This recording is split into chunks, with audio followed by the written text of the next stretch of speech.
O pai de Rosângela e Rosinei cuidava de um pequeno bar na periferia de Campo Grande. Aos 64 anos, descobriu que tinha câncer. Morreu 4 meses depois. Dia 25 de janeiro de 2009. Mas o hospital cobrou por pelo menos 3 sessões de quimioterapia no mês seguinte. Já tinha falecido. Um dos 7 filhos do seu Antônio teve câncer no cérebro aos 17 anos. Morreu em 28 de novembro de 2009. Achando que eu tinha falecido e acabou, né, pro hospital, né? Não acabou pro hospital.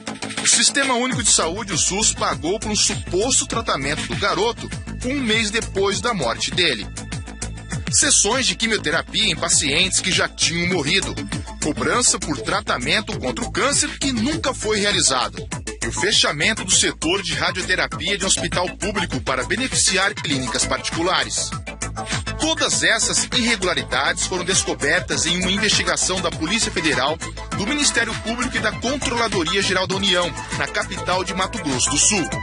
O cenário, o principal hospital do câncer do estado e o hospital ligado à Universidade Federal de Mato Grosso do Sul.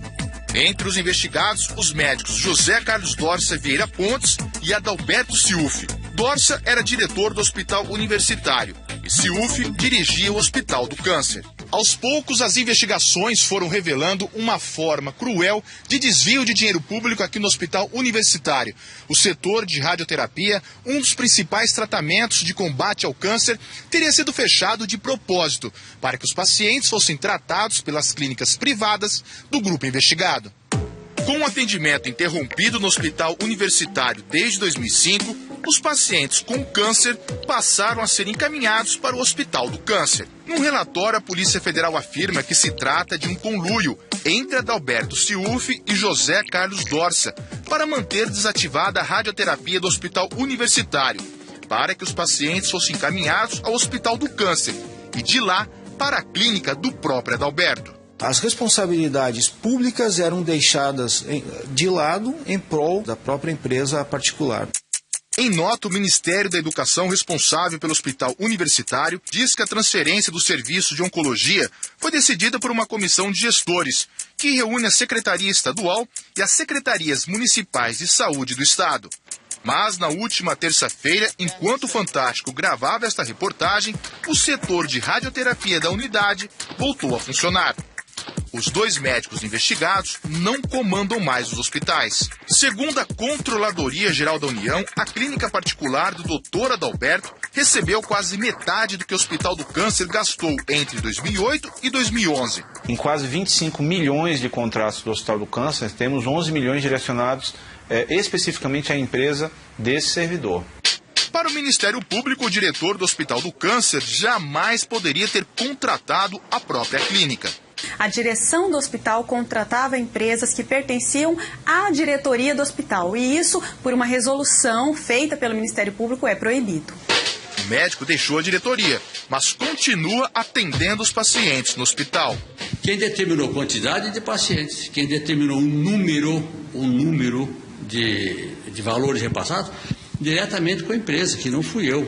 O Ministério da Saúde chegou a detectar em 2009, 2010, alguns procedimentos irregulares.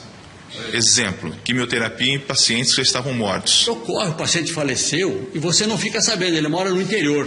Isso é desprezível num universo grande como esse. Uma auditoria feita pelo Ministério da Saúde encontrou outros problemas. Descobriu, por exemplo, que o hospital cobrava por mais sessões de radioterapia do que realmente foram feitas. O Fantástico entrevistou uma ex-funcionária e, segundo ela, os pacientes não recebiam corretamente os remédios. Os medicamentos eram prescritos em doses reduzidas, onde os pacientes assinavam as frequências e nem sempre eram feitas as medicações. Então, eles tinham a frequência de que estavam ali, mas não estavam recebendo a medicação devida. Muitas vezes, o remédio receitado era trocado, mas não por ordem do médico, e sim pelo setor administrativo do hospital. O que a gente ouvia bastante na hora da compra de medicação é: o paciente está morrendo. Não precisa fazer, faz um soro que está bom. Numa conversa gravada pela Polícia Federal entre a farmacêutica Renata Burali e a então administradora do hospital, Betina Ciufi, filha do Dr. Adalberto, mostra como era decidida a medicação dos pacientes. A palavra final não era do médico.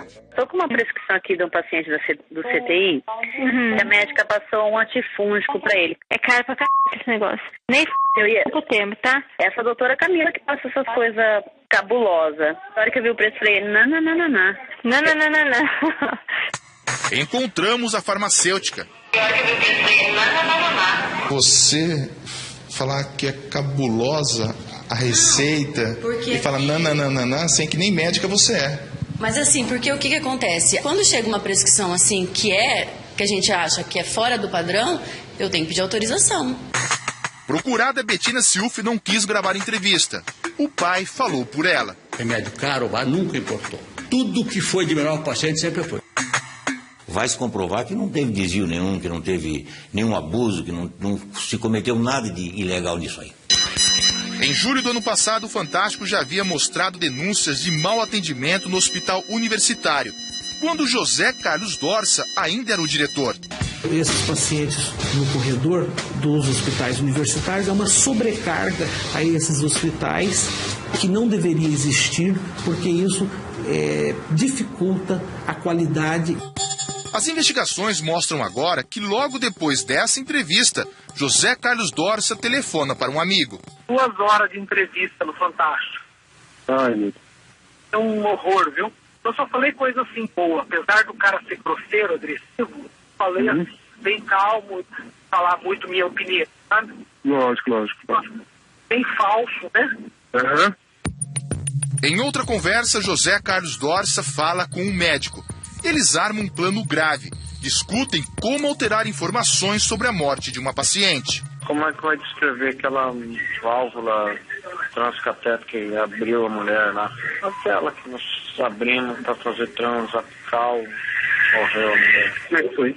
Eles transapical no ventrículo. Põe isso? Não põe isso. Coloca que foi transapical e que evoluiu com disfunção ventricular e que nós colocamos em extracorpórea, entendeu? Não colocamos em extracorpórea. Não sei, mas você vai falar por que você abriu o tórax. Pode falar que furou, né? Procuramos 3 vezes o médico cardiologista José Carlos Dorsa. Fomos recebidos pelo assessor dele, Alcides Manuel do Nascimento. Ele também é investigado pela Polícia Federal. Se eu fazer esse telefone, eu te ligo. Então tá. Não tivemos nenhum retorno. As escutas telefônicas mostram ainda uma tentativa de impedir as investigações no Hospital do Câncer. No dia 23 de julho, o doutor Adalberto fala com a filha. Já marquei com o seu excelente governador para ele dar um stop nisso, ou nós vamos pro pau. 2 dias depois, ele diz como foi a suposta conversa com o governador do estado, André Putinelli. Boa conversa. Boa, rapaz. E fala que o governador marcou um encontro entre ele e o Procurador-Geral de Justiça do Estado do Mato Grosso do Sul. Marcou para mim falar com o chefão 8 horas da manhã. No dia seguinte, o médico fala novamente com a filha sobre a reunião. Foi nota 10. Ele foi muito aberto, muito legal, que vai resolver, porque um pedido do governador ele não pode dizer não. O Procurador-Geral de Justiça confirma o encontro. Eles vieram aqui dizer que estavam sendo perseguidos pela promotora, que eram inocentes, que nada daquilo que estava sendo veiculado era verdade, e pediam providências nesse sentido. Então o senhor costuma receber investigados aqui? Costumo, não tenha dúvida. O que acontece, todo investigado, dependendo da dimensão da investigação, ele procura o procurador-geral no intuito de até tentar afastar a promotora das atividades. Mas diz que não houve interferência sobre o trabalho da promotora. Em nota, o governo de Mato Grosso do Sul negou que o governador tenha se reunido ou intermediado reuniões com os dirigentes dos hospitais. O Ministério Público entende que o poder público tem que assumir o seu papel e oferecer um atendimento de qualidade para que a população seja bem atendida. Durante a entrevista com o Dr. Adalberto, com o corredor do hospital lotado, sugerimos que ele atendesse primeiro os pacientes. Doutor, é o seguinte, o senhor atender, eu espero, mas eu prefiro que o senhor atenda os pacientes. Eles vão sofrer que no jogo, deixa também, bom que esse pouquinho. O presidente atende.